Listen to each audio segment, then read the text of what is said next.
Eastern's coach was just in there saying, they might still make the tournament, but they'd rather win to get in. But to win to get in, that's what every coach wants. We had to win to get in. We didn't have any other scenarios. Yeah. We've been inconsistent quite often this season. We've got on a roll late, and I really credit that to our players and our seniors stepping up and not wanting their season to end. I mean, we've done a good job here of late of playing, I thought, much better basketball than we did early.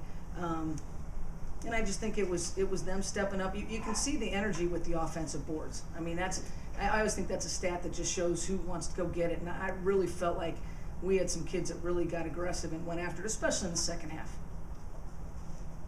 And sometimes that's what it takes, though, just the halftime. Well, it does, and I thought, we had a couple players that in the first half I just thought they were playing tight. We weren't being as athletic as we need to be and as athletic as we are. Mm-hmm. And so challenged them a little bit at halftime, but really not as much of a challenge as just stated some facts of, Micah was one. I'm like, Micah, relax. Just go play, kid. You're a great player. Go out there and be an athlete and score. And I thought she really picked it up in the second half and did a great job. And as a coach, is your biggest fear in a game like this, your kids will come out and play not to lose instead of playing? We were really fired up. They've had some, we've gotten after it a little bit this week, and they were really ready to go. But the biggest key is I didn't want them to be too anxious about it. I didn't want them to be too excited about it, because there's at a point where that emotion tips you over and you start performing poorly. And I thought we did a pretty good job balancing that. I thought we looked a little tight in the first half, but I thought we relaxed a little bit more in the second half. Yeah, and we could have relaxed a lot more if our free throws weren't so they were not good. Early on, especially. Being a coach here, I'm not happy with our free throws. We're going to do some things. They got better in the second half, though, and yes, that helped seal the deal. But thank goodness. That 10-0 run there, that kind of finally opened up a game that had been really tight throughout. We opened up a little bit of gap. I thought we attacked the inside a little bit, and then we got some stops. And that's kind of how we got that little bit of a spread. And I did think once that happened, we relaxed a little bit. They're going to play tense. This is March. I mean, this is what I like going into this game is that you win, you go on, you lose, you go home for us. And it's March. That's what this is about, and this is what players want to play for. It's pressure, but that's why they play this game. It seemed like they kind of ramped it up defensively at that point, too, and played a little bit better defensively. I thought it was really important to defend them. I felt like we could go back and forth scoring with them, but we needed to step up and make some stops, and I thought that was really important for us. A stat that's not going to show up in any stat sheet or anything like that is the job that Val did on Payne. I mean, Val, she tagged her all night long, and that kid's a heck of a player, and there's no doubt about it. We were trying to, the last time we played him, she just killed us from three. And there's no doubt about it that Val just did a great job on her, I thought. How much of the game plan was taking away Payne's shooting and getting Orzova in foul trouble? Well, there was quite a bit to that. I mean, we definitely wanted to do as much as we could to limit Payne's touches, because I have that much respect for her as a player and what she's done, and we needed to make sure that we weren't going to give her open looks, and I thought we did a really good job of that.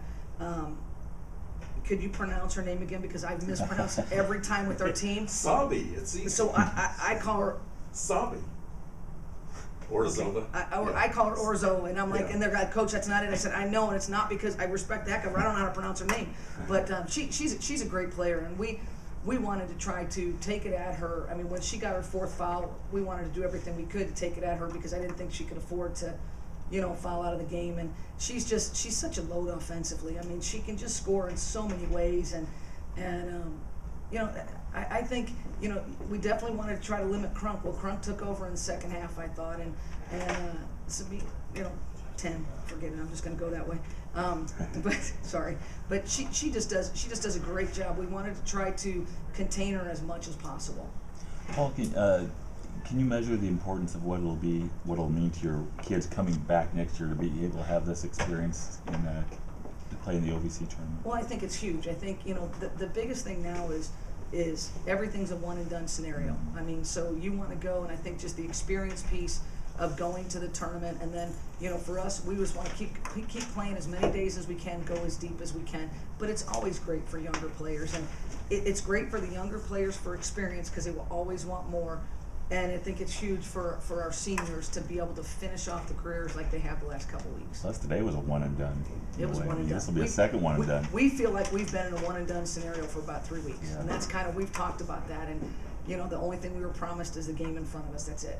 And you kind of going into it with a focus with being maybe one of the lower seats that, you know, maybe expectations aren't as high on you as some of the higher seats, so you have nothing to lose. Just go in and that's what I hope. We're just going to go out there. Obviously, you know, we're going to compete. We've proven that we can beat anybody in this league, and we've proven that we can get beat by anybody in this league. So we've actually proven that stuff. But, you know, really, we just want to go out and play as well as we can play and play as hard as we can for 40 minutes. And we'll let it lay where it is, but we've got to make sure, you know, we talked at halftime. We got 20 minutes left. That's all we have. Go out and play 20 minutes of basketball as hard as you can. Don't leave anything out there. Just play. Yeah.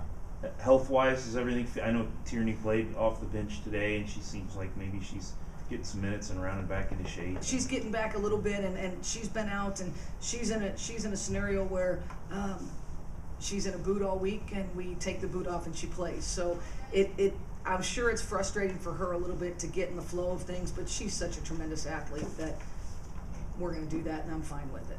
We want to keep her as healthy as we can, and we want to keep her on the floor. Maybe missed some for a while. Is Jesse Wentz injured? No. Just we have some other kids that have stepped up and really playing well. Yeah. Same with Warford. Yeah, it's really some other kids have just, it's really the flow and what some other people have done. I mean, they're still playing very well, and it's just kind of what I'm choosing to do and how we're defending kids. All right. Thanks, Paula. Okay, thank you. Thanks.